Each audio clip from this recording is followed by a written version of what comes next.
po ng kasalanan ng tao ay isang malaking kasalanan. Isang karumal-dumal na bagay sa harapan ng matuwid na Diyos. Kung kaya't ang lahat ng tao na nagkasala ay tatayo po sa harapan ng Diyos, hindi bilang isang mabuting tao, hindi bilang isang relihiyosong tao, kundi bilang isang kriminal na dapat hatulan ng walang hanggang kamatayan sa lawa ng apoy. Mga kaibigan, salamat sa Diyos dahil mayroon po tayong pag-asa. Ang atraso natin laban sa Diyos ay may nagbayad na po. Binayaran na ni Kristo Jesus sa krus ng Kalbaryo. Tumingin po tayo sa krus. Ating alalahanin ang ginawa ni Jesucristo sa krus. Siya doon ay nakabayubay, duguan, pasan-pasan ang kasalanan ng sangkatauhan. Kanyang tiniis ang kaparusahan ng lahat ng ating mga pagkakasala. Kanyang binitbit, kanyang inako ng buong buo ang ating mga pagkakasala laban sa Diyos. Kanyang tiniis ang pasakit, kanyang tinamo ang kahihiyan na dulot ng ating mga pagkakasala. Si Kristo na walang sala, na bugtong, na anak na Diyos, ng Diyos, spotless Lamb of God, separate from sinners, sinless, walang kasalanan, ay inalay ang kanyang buhay upang magtamo tayo ng kapatawaran sa ating mga pagkakasala. Pinatay na po ng Diyos ang kanyang bugtong na anak, alang-alang po sa atin. The Bible says, "For God so loved the world, that He gave His only begotten Son, that whosoever believeth in Him should not perish, but have everlasting life." Ibinigay ng Diyos ang kanyang bugtong na anak upang siyang ating maging kabayaran sa ating mga pagkakasala sa Diyos. Atin po siyang tanggapin. Tanggapin ang kanyang ginawa sa krus ng Kalbaryo.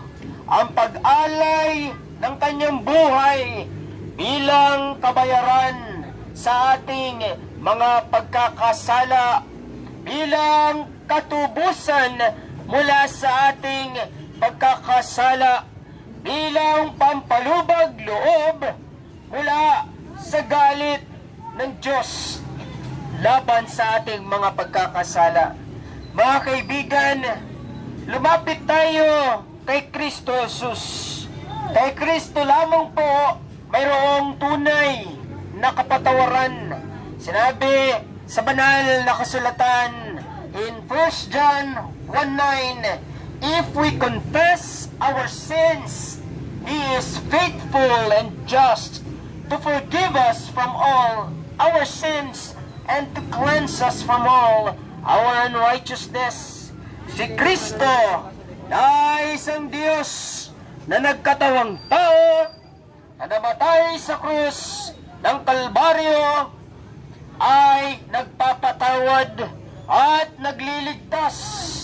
Humingi tayo ng kapatawaran at tayo ay kanyang patatawarin sapagkat siya ay tapat at matuwid na patatawarin tayo sa lahat ng ating mga pagkakasala. Mga kaibigan, magpakumbaba po tayo at lumapit kay Kristo Jesus humingi ng kapatawaran, magsisi sa ating mga pagkakasala, mga kaibigan.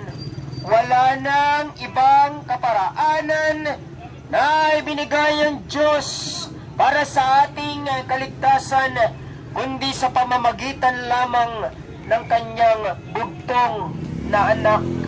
Wala pong kapatawaran kung walang pagsisisi sa ating mga pagkakasala sa harapan ni Kristo. Wala pong buhay na walang hanggan.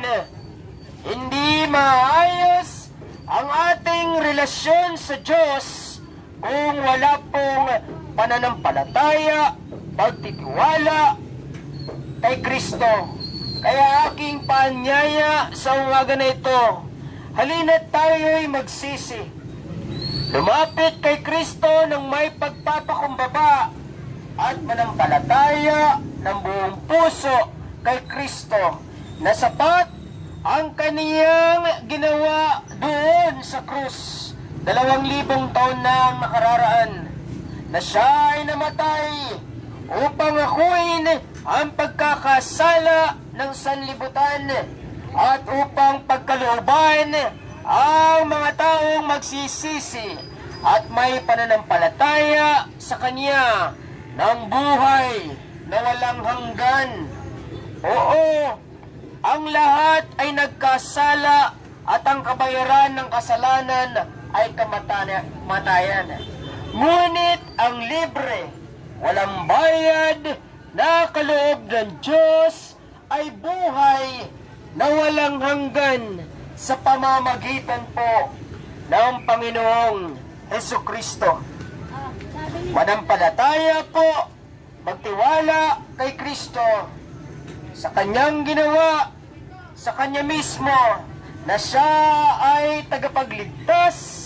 Si Hesukristo ang daan, ang katotohanan, at ang buhay. Wala na pong iba. Mga kaibigan, ito po ang mabuting balita na ipinangangaral sa inyo. Ang bugtong na anak ng Diyos ay bumaba mula sa langit na buhay ng matuwid. Hinalay ang kanyang buhay para sa katubusan ng sangkatauhan. Iyo itong tanggapin at siya ay kilalanin bilang tagapagligtas. Si Jesus ay namatay, inilibing, at pagkatapos ng 3 araw ay muling nabuhay upang pagkalooban tayo ng buhay na walang hanggan. Ang buhay ng tao sa mundong ito ay may hangganan. Ngunit kapag tayo ay mananampalataya, sumampalataya sa bugtong na anak ng Diyos, ay pagkakalooban niya tayo ng libre, walang bayad na buhay na walang hanggan. Manampalataya ka sa Kanya.